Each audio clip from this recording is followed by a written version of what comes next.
Back here on CBS Sports HQ, man, Cooper Flagg has lived up to the hype, despite Duke not cutting down the nets this season. What? Until. Okay, I don't know. Some are saying that this is one of, if not the best season from a freshman in college basketball history. You know, Mike O'Donnell was saying it was better than Carmelo Anthony. It just depends on who you ask, right? But he has lived up to the hype. He was named AP Player of the Year, and if you've seen him play for even just a minute in person, it is very, very evident why he is the projected #1 overall pick in the upcoming draft. But it's also fun to think about the possibility, the potential, maybe if he'll come back to Duke for one more season, even though that's really not likely, but not officially official yet that he is going to the draft. Let's welcome on Adam Finkelstein. Adam, we're going to go through your latest mock, of course, starting with Cooper Flagg, and we're going to talk about pairings and then also talk about some guys that we saw on full display in the tournament and with some deep runs and how much their tournament performance had their draft stock on the rise or not. Let's start with Cooper Flagg, though. A lot of pairings that I've seen out there have him going to the Utah Jazz, #1 overall. But what other teams kind of come to mind for you as some potential fits? Obviously, anybody would love to have him, but what are if we have to narrow it down to a few teams? Yeah, I mean, it's been a race to the bottom at the NBA season here, right? I mean, people are speculating about could he end up in San Antonio when they have Wemby. Could that be a pairing? That would be fascinating for sure. Washington is clearly a team that has struggled all year long, so that could be an interesting one. The big night is going to be the draft lottery in May to see what happens there, because this is a player that everyone, literally all 30 teams, would take him at #1. So there's not going to be any drama on draft night. It's all about lottery night, who gets the ping pong ball, because that means they get Cooper Flagg.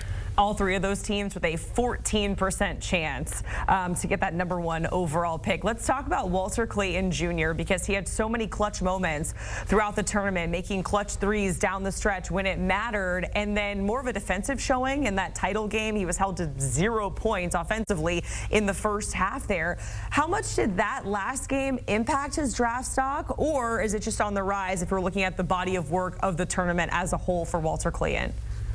I think NBA scouts understood that what they were seeing with the shot making in the previous rounds, that was the highest end and not really sustainable, at least not at that level. Now, the championship game in and of itself, what that showed is he could still impact the game even when the shots weren't falling and could still make big plays down the stretch. I mean, if we want to go to the very last play of that game, you could say it was his closeout that really won Florida that game. He runs the shooter off the line. It ends up being a turnover. They get that last defensive stop. Florida wins the national championship. So I think a lot of the dialogue coming out of the championship game was how he impressed people defensively. Obviously, the story throughout much of the tournament was his offense, but the totality of his effort not only solidified him as a first-round pick, but now has him in the conversation for the lottery.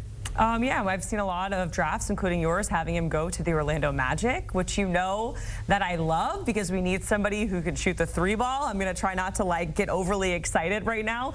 Let's talk about Johni Broome. Last couple of days, all right? Let's just enjoy the one you just got. I know, I gotta take my wins while I'm getting them, Adam. I can't get too greedy, right? Let's go to Johni Broome, obviously leading the Tigers to a Final Four. He has the experience, he has the toughness. We saw that on full display. But how much is his stock on the rise after what we saw in the tournament for Johni Broome? You know, I think with him, it's going to be about how his game translates to the NBA. And there wasn't a whole lot of questions, at least that could be answered in a college game about that. So for him, it's going to be very important how he does in the pre-draft process. That's going to include whatever he may decide to do in the combine. That's really going to be important to see how he does when he works out for these teams. Those are going to be the things that are going to dictate exactly where he ends up. He is still a player that has a shot to go in the first round, although that is not a certainty.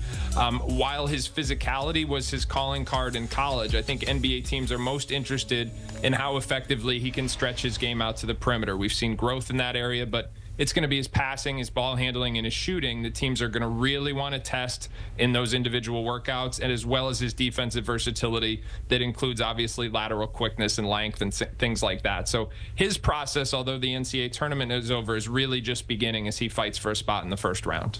Adam, we certainly appreciate it. It was great to see you in San Antonio, and obviously great work throughout the whole weekend, the whole tournament as well. Adam and the whole 24/7 Sports crew, they are the very best at what they do, whether it is wall-to-wall team coverage, recruitment rankings, transfer portal updates. We always see those popping off, especially now at the same time as the tournament. Make sure you check them out over at 247sports.com, or you can subscribe to their YouTube channel.